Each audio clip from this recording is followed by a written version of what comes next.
తులసి రాత్రి పడుకునే ముందు సిద్ధుతో రేపు మనిద్దరం గుడికి వెళ్దామండి అని అడగడంతో సిద్ధు చాలా ఎక్సైట్ అయిపోతాడు. మనం గుడికి వెళ్దామా? మనమంటే అని అడుగుతూ ఉంటాడు సిద్ధు. మనమంటే మీరు నేను కలిసి గుడికి వెళ్దాం అని తులసి చెప్పగానే చాలా ఎక్సైటెడ్గా సంతోషంగా ఫీల్ అవుతాడు సిద్ధు. ఇక పడుకుంటారు. ఎప్పటిలాగానే తులసి కింద చాప వేసుకొని బెడ్షీట్ కప్పుకొని పడుకుంటుంది.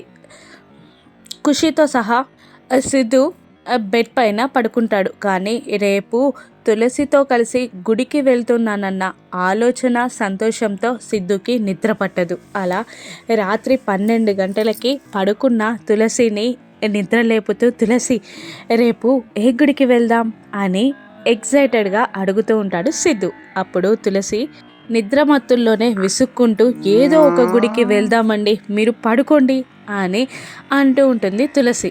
మళ్ళీ 1 అవర్కి నిద్ర లేపి ఏ టైంకి వెళ్దామో క్లారిటీగా చెప్తే బాగుంటుంది కదా నాకు అని అంటూ ఉండగా, అబ్బా మీరు పడుకోండి అని కసురుకొని పడుకుంటుంది తులసి. ఇక సిద్ధు బెడ్ పైన బోర్లా పడుకొని తులసి ముఖానికి తన ముఖాన్ని దగ్గరగా పెట్టి తులసిని ప్రేమగా కళ్ళలో కళ్ళు పెట్టి చూస్తూ ఉంటాడు సిద్ధు. ఒక్కసారిగా తులసి తనని ఎవరో చూస్తున్నారు అని నిద్రలోనే ఫీల్ అయి కళ్ళు తెరిచి చూసేసరికి తన ముఖానికి దగ్గరగా ఉన్న సిద్ధు ముఖాన్ని చూసి జడుసుకొని కెవ్వుమని కేక పెడుతుంది. సిద్ధు ఉలిక్కిపడి పైకి లేస్తాడు.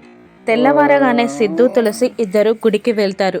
తులసి కాళ్ళు కడుక్కొని ముందు నడుస్తూ ఉండగా సిద్ధు తులసి అడుగులో అడుగు వేసుకుంటూ నడుచుకుంటూ వెళ్తూ ఉంటాడు.